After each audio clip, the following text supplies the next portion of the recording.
hemos visto todos estos temas y habíamos justamente quedado en cuál podría ser otro de los destinos de estas vesículas, en este caso, las que ya se están formando a partir de la cara trans del Golgi.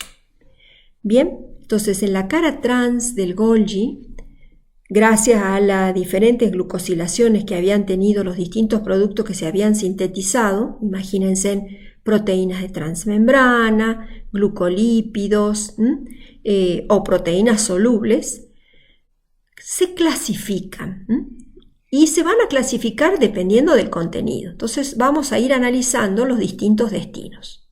Vamos a empezar por cómo se forman los lisosomas, ¿sí? Los lisosomas, ustedes ya los conocen, su nombre lisosoma proviene de la palabra liso, lisis, ruptura, somas, cuerpos de ruptura.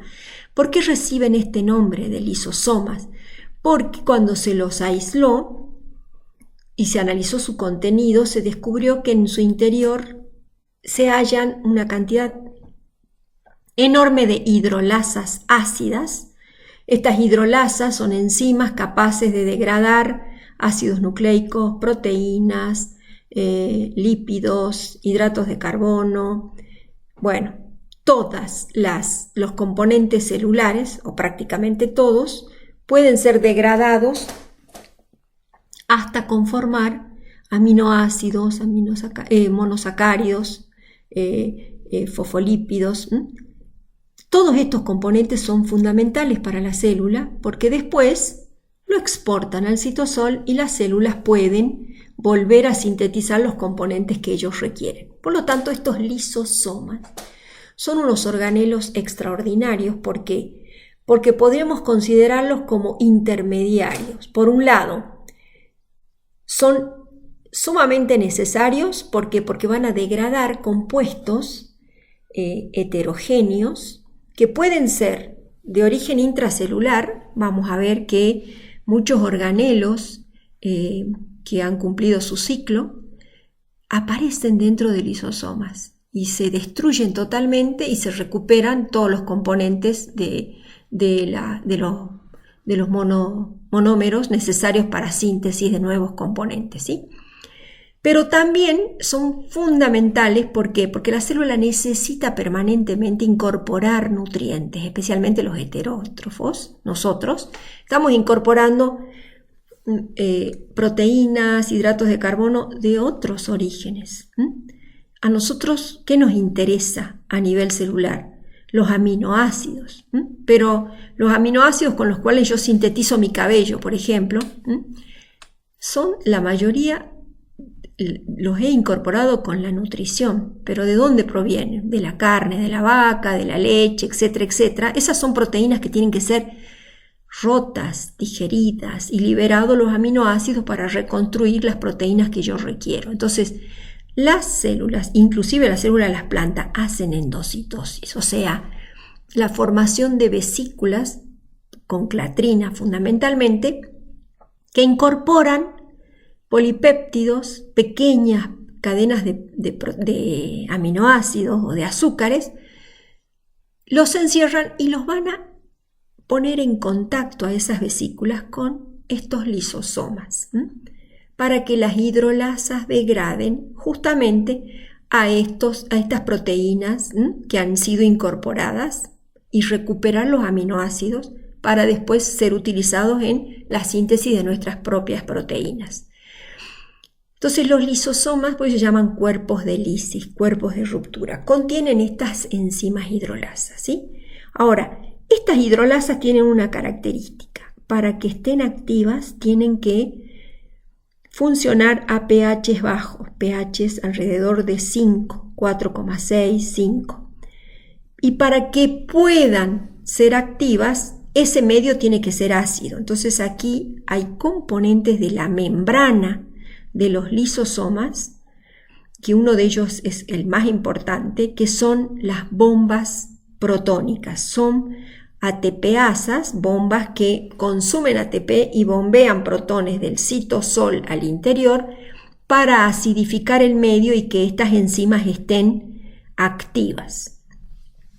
vamos a ver que en la membrana de los lisosomas no solamente hay bombas protónicas, sino que hay un montón de bombas y de proteínas canal que son las que después van a trabajar haciendo que los aminoácidos, los monosacáridos puedan atravesar la membrana y pasar al citosol para que sean reutilizados. ¿Bien? Entonces, estos lisosomas, como les decía, son compartimentos ácidos que contienen más de 60 tipos de diferentes hidrolasas. Estos lisosomas tienen que mantenerse enteros, sin daños, porque si se liberan las enzimas, puede producirse la digestión y la lisis de todas las proteínas que están formando parte de la propia célula. Uno de los efectos de las enfermedades es, por ejemplo, la inflamación de las células y produce ruptura de membranas de lisosomas y se produce la degradación, y hay una forma celular que se describe que son las necrosis, o sea, destrucción de células por ruptura de lisosomas, ¿sí? Eso se da en algunas enfermedades. Entonces, en una célula sana, sus lisosomas tienen que tener unas membranas, por eso tienen una composición particular, con proteínas particulares, de tal manera que se mantenga la estabilidad de las membranas. Entonces, estos lisosomas son fundamentales porque van a trabajar fusionándose a vesículas endocíticas que traen material exógeno y van a liberar sus enzimas en el interior y van a producir la digestión y, por supuesto, la posterior liberación de los nutrientes. Pero también se van a unir a vesículas que encierran organelos degradados y van a permitir un proceso fundamental que es la autofagia. La autofagia es el reciclado de organelos bien regulado para que no haya un descalabro celular. ¿Bien? Muchos defectos por mutaciones de enzimas provocan que los lisosomas no sean funcionales, ¿sí? Entonces se entran a acumular productos en el interior y hay enfermedades que son de origen lisosómico que provocan graves afecciones, ¿sí? Después hay varios trabajos, si les interesa, que les puedo comentar para más adelante. Bien, veamos entonces, sabemos que dentro del lisosoma están estas hidrolasas, más de 60 tipos diferentes, pero un dato importante a reconocer es también la membrana del lisosoma, donde vamos a reconocer como muy importante la bomba, la ATPasa protónica, que bombea protones para acidificar el medio de tal manera que las enzimas estén activas. Pero también son sumamente importantes proteínas canal, que van a trabajar, por ejemplo, exportando aminoácidos, azúcares, lípidos, para que después la célula los reutilice. También se ha visto que muchas de las proteínas, por ejemplo, que contienen metales o minerales o elementos, fundamentalmente iones, son liberados. Por ejemplo, imaginémonos que si se degradara alguna proteína que tuviera hierro, zinc o calcio, bueno, rápidamente hay canales que van a exportar estos iones metálicos, ¿bien? Van a trabajar, por ejemplo, transportando calcio, o sea que en la membrana de los lisosomas hay canales, hay proteínas canal y proteínas transportadoras que van a regular los iones lisosomales, ¿sí? Y van a exportar catabolitos y van a detectar, inclusive los lisosomas, es muy interesante, si nosotros por ejemplo entramos en inanición, o sea, reducción calórica, se reduce el número de lisosomas. Si hacemos una mayor ingesta, se produce mayor cantidad de lisosomas a partir del aparato de Golgi. ¿Y dónde se ubican preferentemente los lisosomas? Se van a ubicar cerca de la membrana celular, porque fundamentalmente van a estar asociados a degradar todos los productos que van ingresando a la célula por vesículas endocíticas, ¿sí? Bien, Entonces, el principal componente activo de los lisosomas son las hidrolasas. Entonces, las hidrolasas se sintetizan en el retículo endoplasmático. Estas hidrolasas, por supuesto, no están activas. ¿Por qué? Porque el pH dentro del retículo y dentro del propio aparato de Golgi es neutro, es 7. Ahora, estas hidrolasas no pueden ser activas acá porque producirían un desastre dentro de estos organelos de tránsito, ¿no? Pero van a ir adoptando su conformación y fundamentalmente se va a producir un proceso fundamental, que es en el aparato de Golgi se va a empezar a podar el arbolito que se adiciona en el retículo y se va a exponer la manosa. En las caras mediales hay otras enzimas que van a fosforilar las manosas en posición 6, ¿sí? Y eso va a ser fundamental, ¿por qué? Porque en la cara trans, la manosa 6-fosfato de todas las hidrolasas, porque todas las hidrolasas, las 60 hidrolasas, ¿sí? Todas van a llevar la marca manosa 6-fosfato. Esta manosa 6-fosfato es fundamental, ¿por qué? Porque en la cara trans también se forma un receptor de la manosa 6-fosfato. ¿Qué es lo que va a hacer? Va a clasificar todas las hidrolasas en un sector particular de la cara trans y va a concentrar los receptores con todas las enzimas hidrolíticas y por supuesto que también va a concentrar las bombas B, va a concentrar las proteínas canal. Todo esto va a ir conformando lo que ya sería un lisosoma. Esto con clatrina se va a concentrar y se va a formar la vesícula. Una vez que se formó la vesícula, se suelta. Y generalmente estos lisosomas no están activos. ¿Por qué? Porque todavía contienen un pH neutro. Generalmente para que estos lisosomas estén activos, ¿qué es lo que hacen? Como son vesículas pequeñas con carga de enzimas hidrolíticas, se fusionan a lisosomas que ya están funcionando. Entonces, la fusión de estas pequeñas vesículas con enzimas inactivas y con los otros componentes, al unirse, las enzimas ya entran en contacto con el pH ácido. Entonces rápidamente se sueltan de su receptor y ya eliminan el fosfato y quedan expuestas con su manosa. Entonces estas ya son enzimas que pueden estar activas. Este efecto del pH también provoca otro efecto. Una vez que se ha desprendido, se reciclan los receptores de la manosa 6-fosfato y regresan a la cara trans para nuevamente captar nuevas hidrolasas y hacer este ciclo. ¿Bien? Entonces, esto es muy importante. Las vesículas que se desprenden de la cara trans del Golgi no son hidrolasas activas. ¿Bien? Se van a activar una vez que se fusionan con otros lisosomas. ¿Bien? Y la activación de estas bombas que ya están presentes en estos lisosomas activos va a producir la activación de las otras bombas que traen aquí y el desprendimiento fundamentalmente del receptor y su carga. ¿Bien? ¿Qué hacen los lisosomas en general? Los lisosomas fundamentalmente van a estar asociados a procesos de endocitosis para captar ese material y digerir y trabajar con las hidrolasas. En el caso de los protozoos, ese es su principal mecanismo de alimentación. Y en el caso, por ejemplo, de nosotros, los mamíferos, de los vertebrados, de los animales en general, nosotros tenemos toda una serie de células especializadas en la defensa, como por ejemplo los glóbulos blancos, los leucocitos, o la defensa inmunitaria, que también trabajan todos ellos. ¿Cómo trabajan?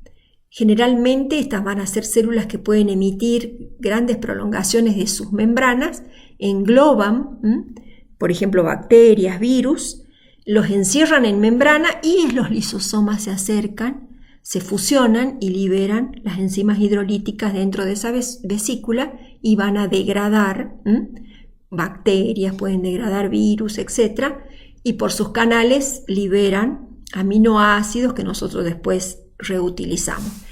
hay muchos procesos de producción de hormonas que requieren un procesamiento lisosómico, que no vamos a entrar en detalle. El otro gran proceso en el que participan los lisosomas es la autofagia. Se ha visto que hay estructuras celulares que pueden ser recicladas, ¿sí?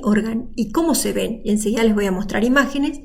Se ven organelos envueltos en membranas que ahora se sabe que son membranas del retículo para formar autofagosomas a los que se fusionan lisosomas y se destruyen totalmente esos organelos. Esto está totalmente regulado, es un proceso regulado. Entonces produce remodelación celular, reciclado de componentes, inclusive reciclado de proteínas. Por ejemplo, esto trabaja muchísimo el hígado, reciclando. Les comentaba la clase pasada que, por ejemplo, si hay un exceso uno está tomando un medicamento que produce un desarrollo enorme del retículo endoplasmático porque tiene que detoxificar. Una vez que ha pasado el tratamiento, bueno, este exceso de retículo endoplasmático ya no es necesario. Por lo tanto, se ve que hay membranas que envuelven, se unen lisosomas y degradan estos retículos. Entonces ya vamos a ver, estos dos procesos son fundamentales en el funcionamiento de los lisosomas. Muchos lisosomas no pueden degradar totalmente lo que han captado, entonces empiezan a acumular material de desecho y entonces pasan a constituir lo que se llaman cuerpos residuales, ¿sí? Que eso también se ven en microscopía. Un capítulo especial de los lisosomas es qué sucede en las plantas. Las plantas tienen lisosomas, pero muchos de esos lisosomas van a trabajar asociados a vacuolas, o sea que en las plantas nosotros vamos a encontrar vacuolas pequeñas, que las vamos a ver como vacuolas, que contienen enzimas hidrolíticas, que vamos a considerar que son lisosomas y que se forman como hemos descrito anteriormente. Pero también hay un montón de vacuolas que almacenan, por ejemplo, hidratos de carbono, que almacenan pigmentos, hay vacuolas que almacenan aceites, hay vacuolas que almacenan proteínas. Entonces, especialmente estos van a ser importantes en semillas, en las semillas que se almacenan, por ejemplo, azúcares, almidón. En algún momento la semilla tiene que germinar, entonces va a recibir señales de tal manera que estos lisosomas se van a fusionar a las vacuolas y van a producir la degradación y la liberación de glucosa, en el caso de que sea almidón, por ejemplo, y eso después se va a vehiculizar y va a producir ATP y por supuesto que la planta va a germinar. Se las estoy haciendo muy cortas, ¿no? Pero para que ustedes vean la relación de trabajo que hay entre vacuolas y entre lisosomas, donde van a, fundamentalmente, las vacuolas cuando se asocian a lisosomas, lo importante van a ser esas enzimas hidrolíticas que van a favorecer la degradación de estos nutrientes, ¿bien? Pero bueno, las vacuolas hacen muchas otras cosas más en las plantas, ¿sí? Controlan la presión de turgencia, van a almacenar, por ejemplo, taninos, que son sustancias de defensa, pigmentos, que son, en el caso de las flores, por ejemplo, le van a dar el color a las flores. Entonces, yo aquí les he puesto algunas de las funciones de las distintas vacuolas que tienen las plantas. Ustedes saben que son los organelos más grandes, ¿sí? Aquí tienen un alto contenido acuoso, acumulan e inmovilizan tóxicos, porque en las plantas no hay un sistema excretor, entonces se acumulan en vacuolas. Van a acumular productos importantes que pueden ser pigmentos, flavonoides, taninos, estos son estructuras, son compuestos de defensa, alcaloides, ¿bien? Van a inmovilizar solutos tóxicos, por ejemplo ácido oxálico, ¿bien? Estos se almacenan dentro de las vacuolas, ¿bien? Funcionan como estructuras de reserva, los frutos, por ejemplo, que almacenan fructuosa, En las semillas van a almacenar distintos tipos de productos, ¿bien? Entonces, depende del órgano, las vacuolas pueden almacenar distintas cosas, pero las vacuolas, hay un grupo particular de vacuolas que van a trabajar de manera asociada, fundamentalmente, a lisosomas, ¿sí? Bien, entonces aquí un poco tenemos imágenes de vacuolas regulando el volumen celular, el famoso tonoplasto. Volvamos a los lisosomas. Entonces los lisosomas pueden ayudar degradando productos que van a entrar por endocitosis.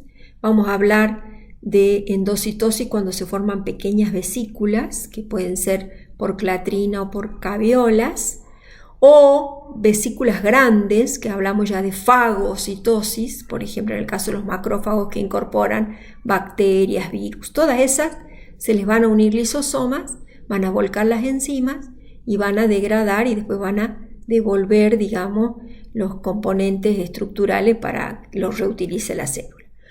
Y el otro gran proceso en el que trabajan los lisosomas es cuando se van a reciclar organelos. Entonces, parte del retículo va a envolver al organelo y después los lisosomas se van a unir y van a degradar todo esto y, por supuesto, van a concentrar otra vez mayor cantidad de enzimas, ¿sí? O sea, vamos a encontrar lisosomas de diferentes tamaños, ¿bien?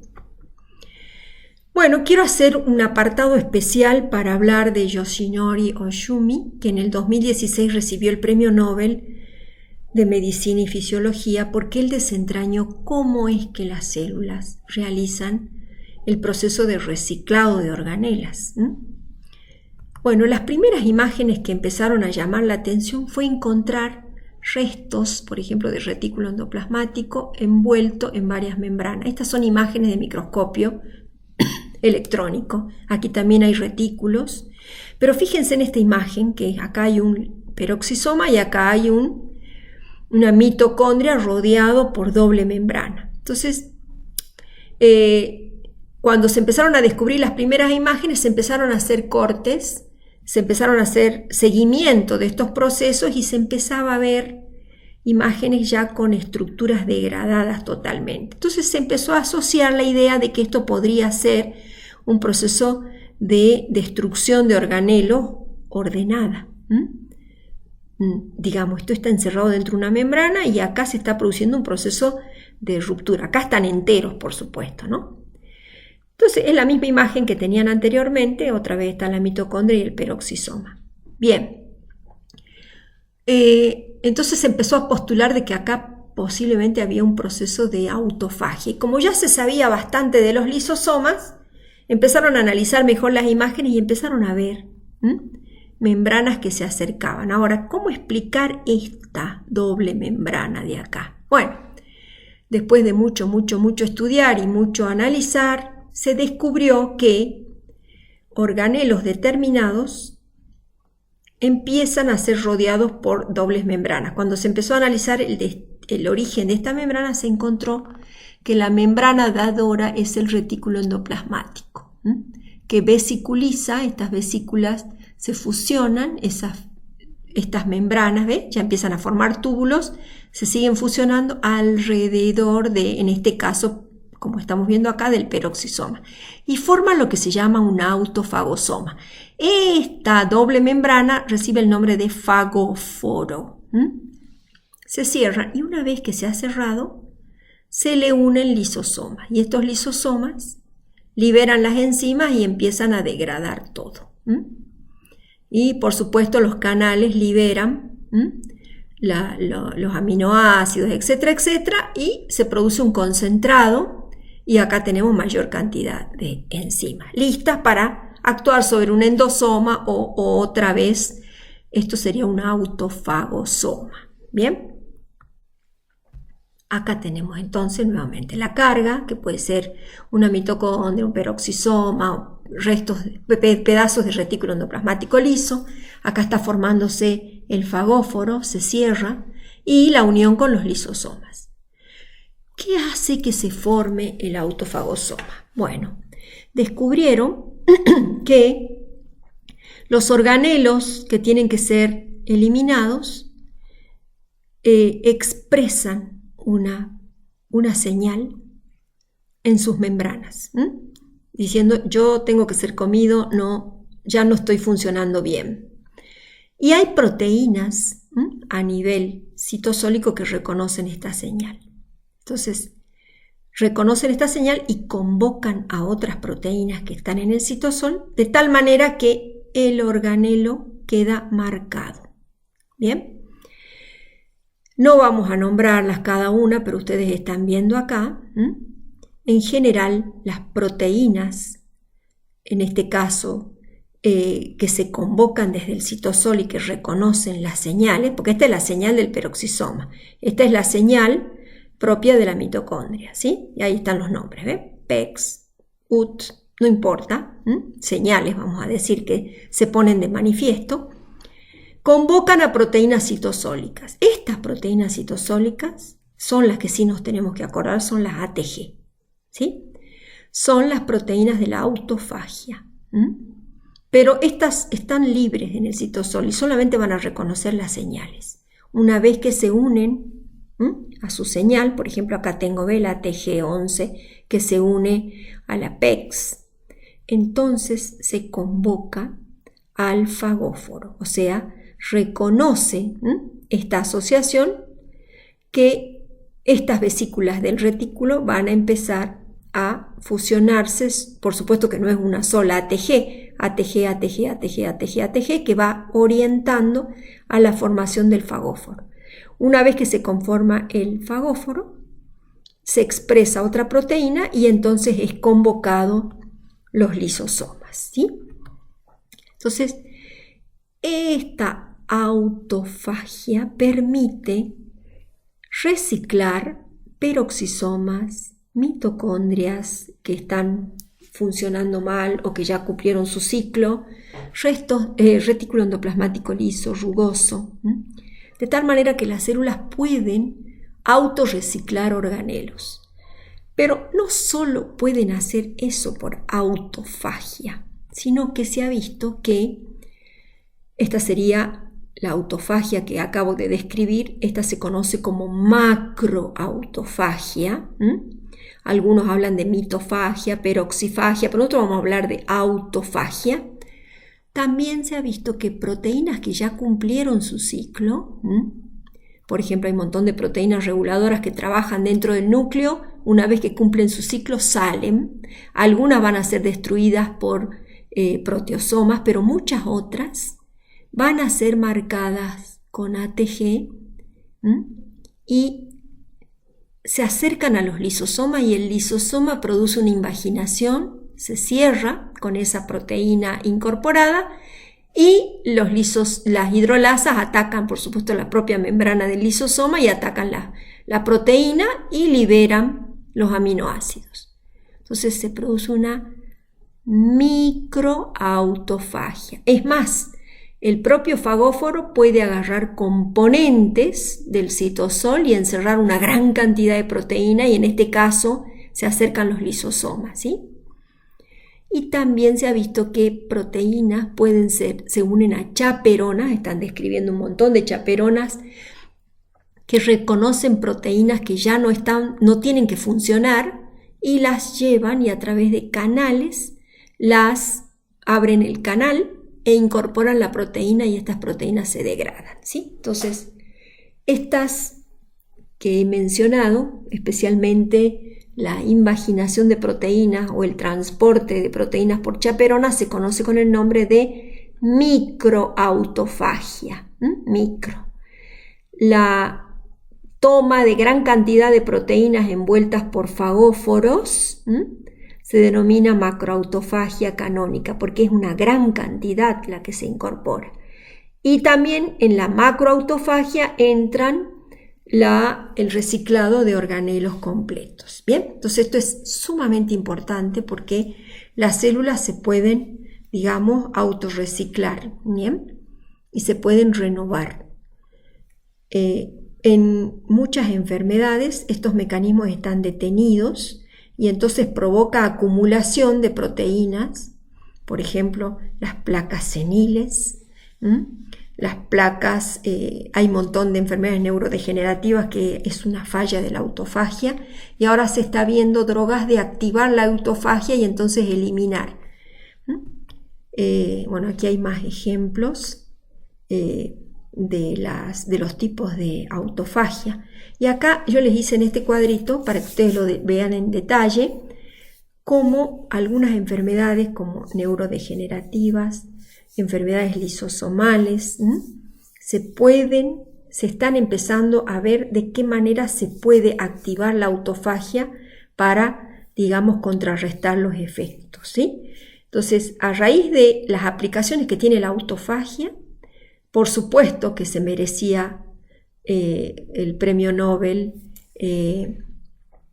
el investigador que les he mencionado al principio, ¿sí? Entonces, hay un artículo también para leer sobre autofagia para que ustedes profundicen si les interesa el tema. Bien.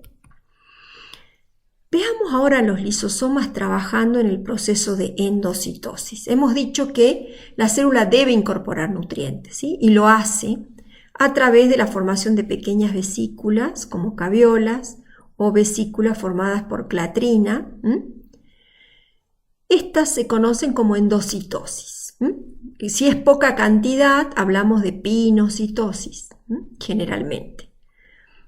Ahora, cuando la célula puede incorporar grandes estructuras como bacterias, ya estamos hablando de un proceso de fagocitosis, ¿sí? Y acá están implicados ya no vesículas de cubierta, sino que van a participar otros componentes celulares. Bien. Veamos esta, la de la fagocitosis, que es impactante. Por ejemplo, acá ustedes están viendo una bacteria, un diplobacilo, fíjense, que está siendo incorporado seguramente por un macrófago. Bien, aquí estaría la interpretación. Estas membranas que están avanzando lo hacen apoyadas por citoesqueleto, porque si no esto sería muy frágil. Entonces esto empuja en la membrana hasta que lo logra cerrar. Bien, por supuesto que aquí hay toda una serie de proteínas que van a reconocer la superficie de la bacteria en este caso y van a permitir su adherencia y su cierre. Acá estamos viendo un glóbulo blanco que está incorporando, por ejemplo, dos células. Bien, miren el avance de la membrana, estaría mostrando esto. ¿Qué va a pasar con esta estructura una vez que entre aquí y se cierre? Por supuesto que se le van a acercar un montón de lisosomas, ¿sí? Y van a volcar su contenido de enzima y esto se va a degradar. ¿Bien? Pero veamos, esto, la fagocitosis lo hacen muy pocas células. La mayoría, todas las células hacen fundamentalmente pinocitosis, o sea, beben, incorporan pequeñas cantidades por caviolas o por vesículas cubiertas con clatrina. Estas son imágenes de microscopía electrónica de transmisión donde ustedes están viendo el material que se está incorporando, ¿ven? Se concentra y aquí está la cubierta de clatrina que va empujando. Esto va empujándose, cada vez se va llenando más. Aquí se cierra con dinamina y acá tenemos la vesícula que todavía no se ha desprendido de su cubierta de clatrina. Ahora, fíjense que nosotros hemos hablado siempre de esto no es un proceso libre, sino que acá hay receptores de membrana que se especializan en capturar carga. Bueno, ¿dónde se ande? Entonces, acá estamos hablando de endocitosis, en las cuales hay receptores. O sea, los productos no entran así porque sí, sino que las células se han especializado en receptores para cargar nutrientes e incorporarlos. ¿Dónde se ha descubierto este proceso de endocitosis mediada por receptores? En la captación del colesterol. Este colesterol, fíjense, nosotros el colesterol lo incorporamos en los alimentos. Hay mucho colesterol que nosotros podemos sintetizar, pero la gran mayoría lo incorporamos en la alimentación. ¿Y qué se ha visto? Hay una enfermedad gravísima que es las placas ateroscleróticas, que si falla el receptor que lo captura para que lo incorpore dentro de la célula, queda flotando en la sangre. Y eso se va depositando y fíjense, se forma un ateroma. Y esto con los años se hace cada vez más grande y tapa las arterias y se producen lo que se llaman los famosos infartos. Esta es una enfermedad gravísima y generalmente si no se la trata, esto se puede ahora destrancar, por supuesto, provoca una gran cantidad de muertes. Bueno, el descubrimiento de que aquí lo que está fallando es el receptor ha sido el objeto de otro premio Nobel para Brown y Goldstein, que descubrieron el receptor que trabaja justamente captando colesterol.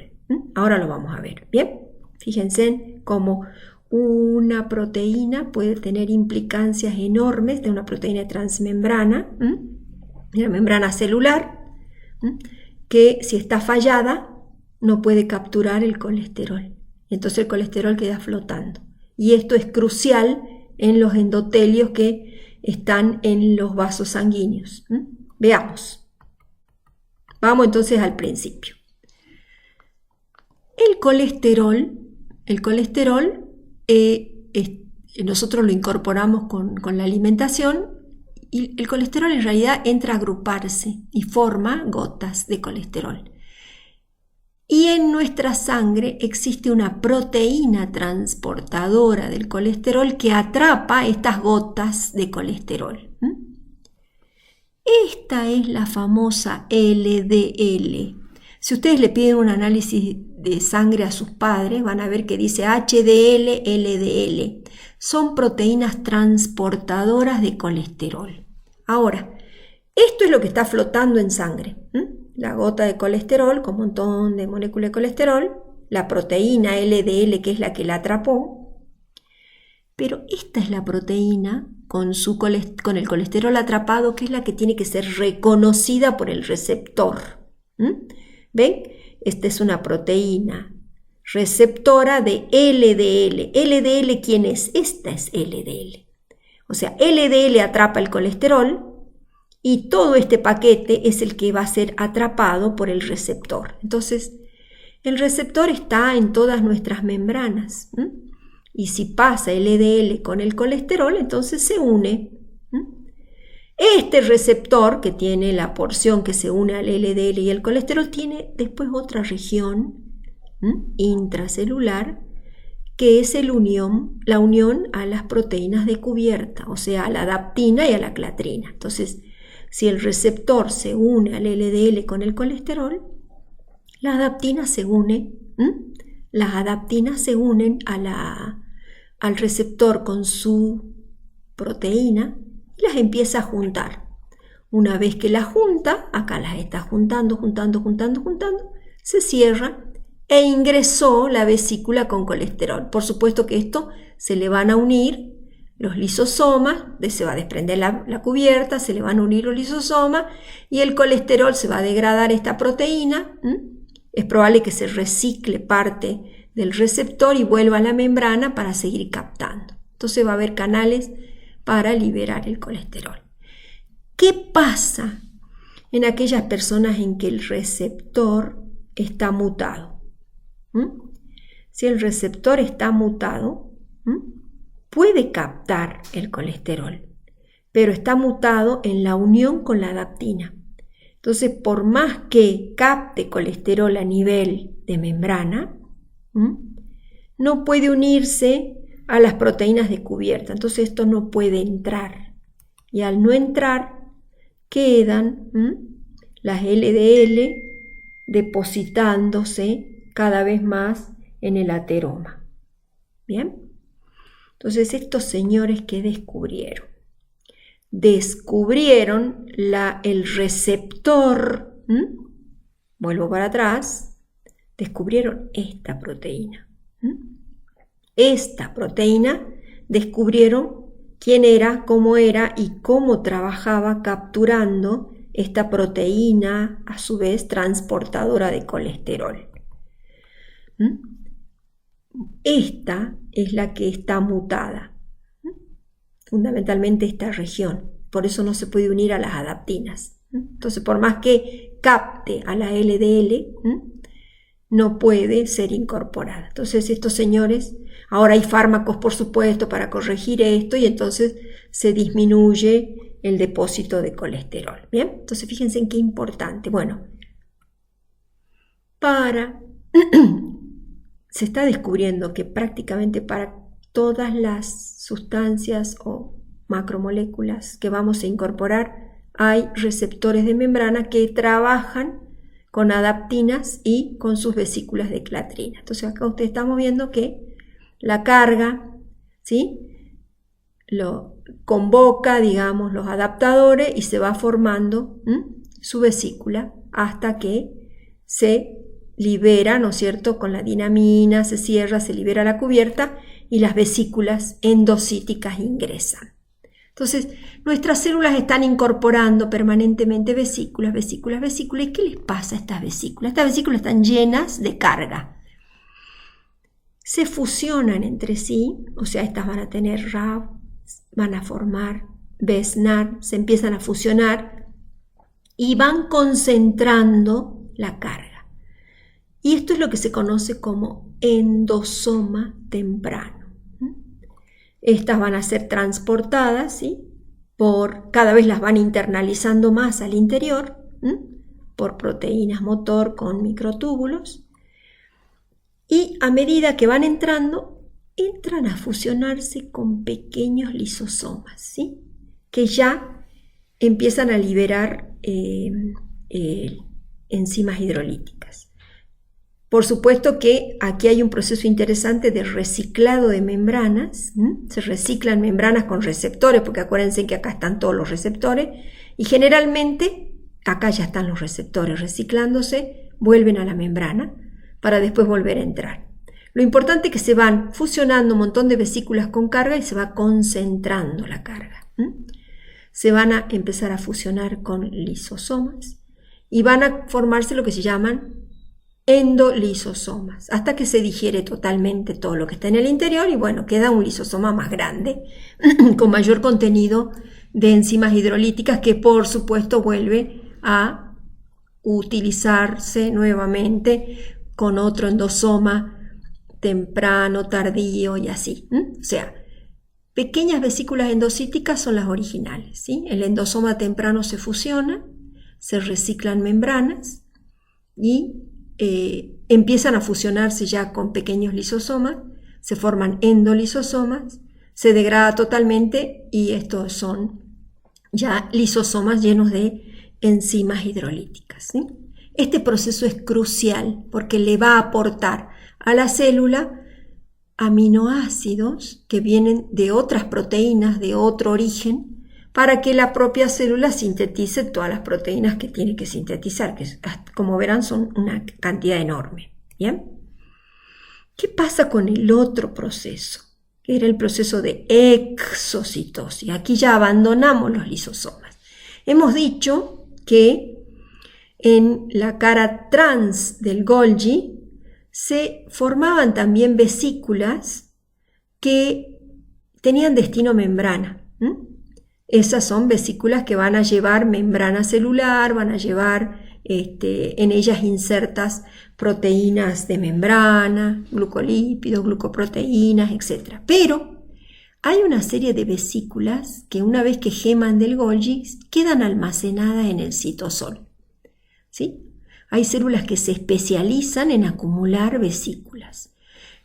Entonces depende de una señal. Esta es una célula en estado de acumulación de vesículas de secreción, decimos. Pero si recibe una señal, las vesículas llegan hasta la membrana, se fusionan y liberan el contenido. Fíjense, está acá, este es un mastocito lleno de histamina, y si recibe una señal externa, se liberan los gránulos de histamina y provoca una reacción, por supuesto. Por ejemplo, alguien sufre de asma o sufre de alergia, es porque tiene gran cantidad de mastocitos. La histamina es la que le provoca la picazón, las secreciones, el lloriqueo, la congestión.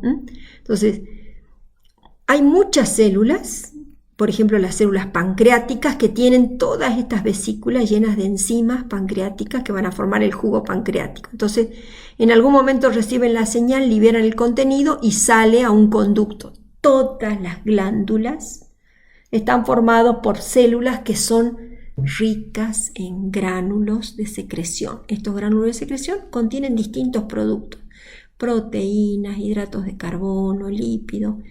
Las glándulas endocrinas producen hormonas. Las hormonas están contenidas acá. Bueno, no es el caso de esta célula, ¿sí?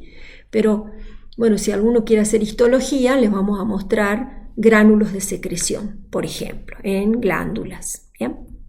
Entonces acá están viendo, por ejemplo, una célula especializada en secreción. Una célula especializada en secreción va a tener muy desarrollado el aparato de Golgi, por supuesto que también el retículo, que no se ve en este caso, y fíjense en la cantidad de gránulos que salen de la cara trans y se acumulan. Estos gránulos de secreción están esperando una señal. Acá tienen más gránulos, de distinto tamaño. Acá yo tengo dos tipos de células que pueden estar sintetizando cosas totalmente diferentes. ¿Qué les sucede? Esos gránulos se pueden acumular. Se acumulan. Si reciben una señal, entonces el gránulo se va a liberar y se va a fusionar. Pero hay otras que directamente se forman y se fusionan, se forman y se fusionan, se forman y se fusionan. Entonces, cuando yo hablo de secreción, que sería exocitosis, puedo tener exocitosis regulada o exocitosis constitutiva. La regulada, ¿cuál es? Necesito una señal para que esta vesícula se fusione. Generalmente, si yo veo esto, es muy probable que esta sea una célula que tenga secreción regulada. A las vesículas están. Solamente si viene una señal, esto se va a fusionar. Ahora, la anterior,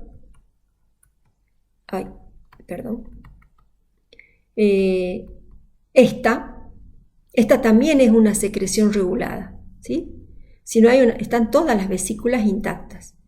Una secreción constitutiva, yo esto no lo vería. Esto directamente vería todas vesículas fusionándose aquí en la membrana. Es bastante difícil tomar una foto de secreción regulada, ¿no? Constitutiva. Entonces, esta sería la constitutiva. Está directamente fusionándose. Es el caso en realidad de las glándulas salivales. Yo siempre tenemos la boca húmeda. Entonces ahí hay permanentemente vesículas que van llevando secreción que tiene fundamentalmente agua. Pero hay otras vesículas que están en nuestras propias células de la glándula salivales. En la glándula salival, en las células salivales hay los dos tipos de vesículas. Unas que llevan agua y hay otras que guardan tialina. Entonces si yo como, mi cerebro manda una señal y entonces hace que ésta se libere. Entonces cuando estoy masticando, empiezo a hacer lo que se llama la digestión química. Ya empieza a degradarse por la presencia de tialina. Entonces en las células especializadas en la secreción, la cara trans del Golgi está permanentemente clasificando, aparte de clasificar para lisosomas, que siempre lo hace, está clasificando vesículas con distinta naturaleza. Pueden tener mezclas de proteínas, hidratos de carbono, etcétera, etcétera.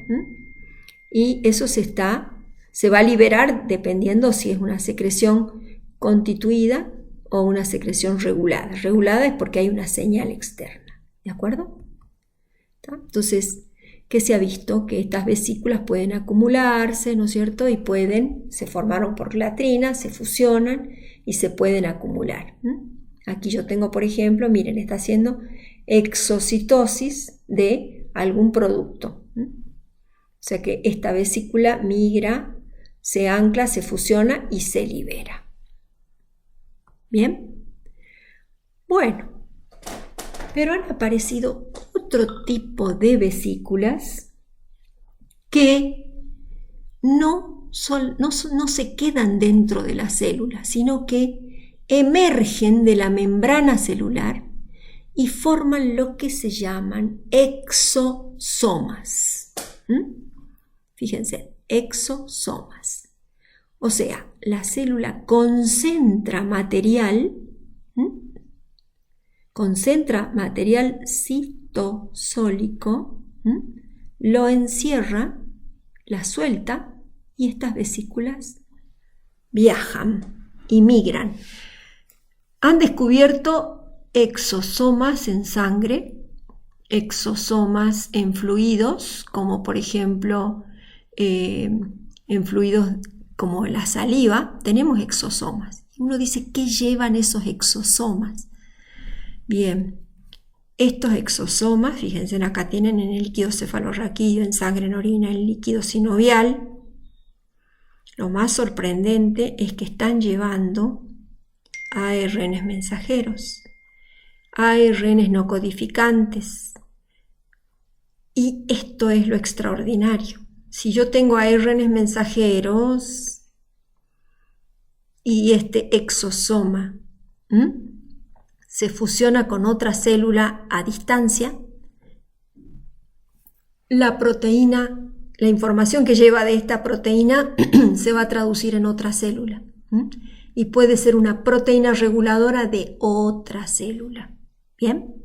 Así que esto es un tema apasionante, novedoso, no tiene más de... Se empezaron a describir hace más o menos unos 10 años y ahora los están mirando con muchísima atención. ¿Por qué?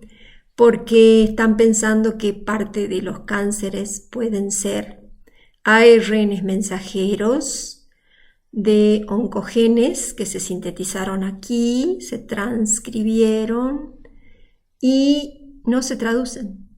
Ese ARN mensajero viaja en un exosoma y se expresa, mejor dicho, se traduce en otra célula, provoca una proteína reguladora y puede desencadenar posibles carcinomas.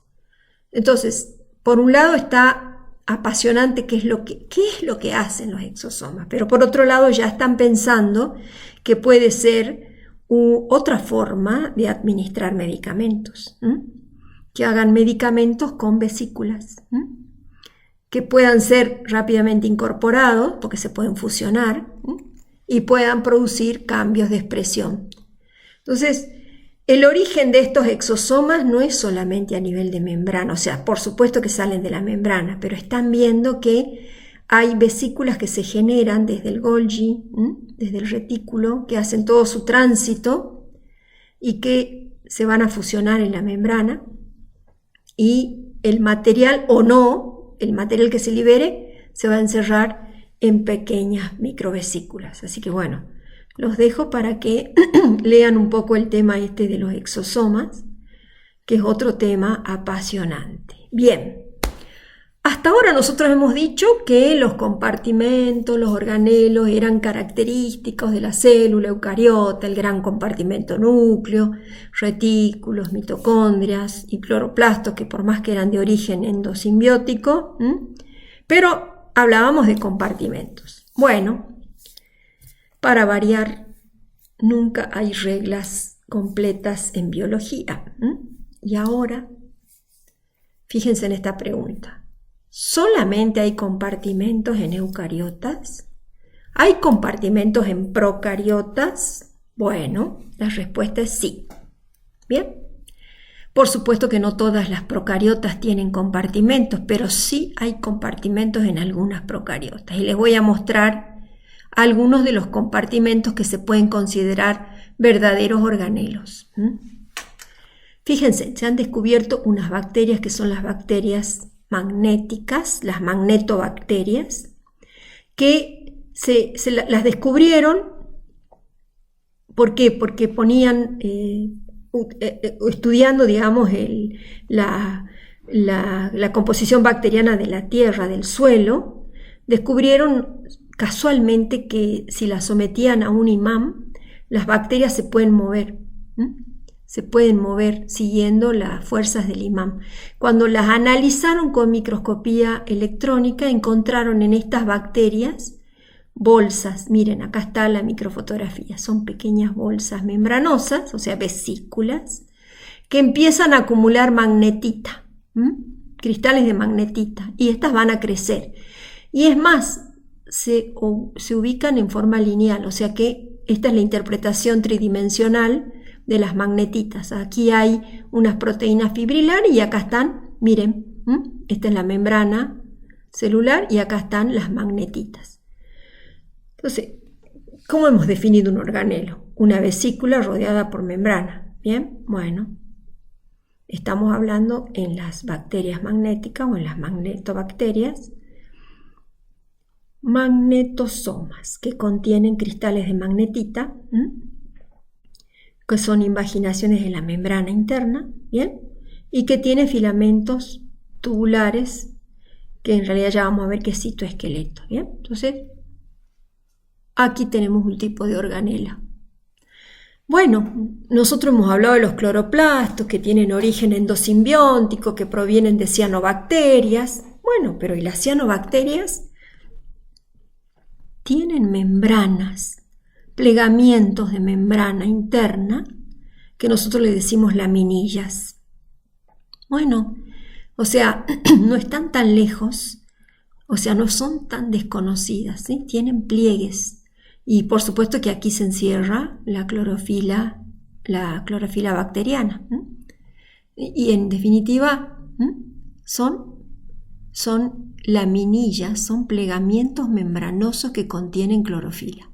Así que aquí estamos viendo otro tipo de organelo que serían membranas fotosintéticas. Bien, aquí estarían reconstruidas en forma tridimensional y esto es la vista con microscopio electrónico de transmisión. Bueno, si nos queremos seguir sorprendiendo, dentro de un grupo de bacterias se ha descubierto una doble membrana en el centro que encierra al nucleoide. ¿Y esto es una envoltura nuclear o no? ¿Esto es un núcleo o no? No sabemos, ¿sí? En algunas bacterias se ha visto que hay una doble membrana y está el material nuclear acá adentro, o sea, está el ADN. ¿Bien? Y en otras no se alcanza a ver una membrana, pero se ve una zona más densa, con también el nucleoide. Entonces, se está otra vez ante el descubrimiento de, ven acá, el detalle de esta zona, de estructuras membranosas también en procariotas, ¿sí? En el caso es una clara bicapa. ¿Sí? Son dos membranas en realidad, una envoltura, es una doble capa de lípidos. Y en este caso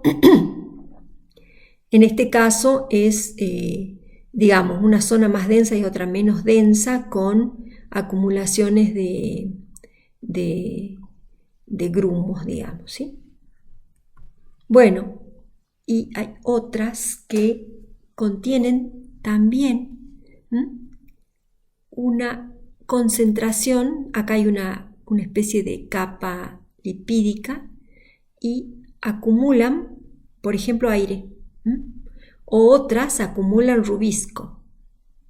Fíjense, esta es la del rubisco, encerrado en una membranita de lípidos. Esta contiene, por ejemplo, gases. Entonces pueden subir y bajar estas bacterias. Entonces, estas imágenes que están apareciendo con microscopía electrónica están haciendo replantear la idea de que los organelos son exclusivos de células eucariotas. Por supuesto que tenemos los clásicos procariotas donde vemos solamente la membrana o las dos membranas y el citoplasma, ¿de acuerdo? Entonces, en esta unidad nosotros hemos completado las vesículas y todas las organelas que están implicadas y todas las nuevas fronteras que se abren. Bien, así que los invito a contactarse y que nos encontremos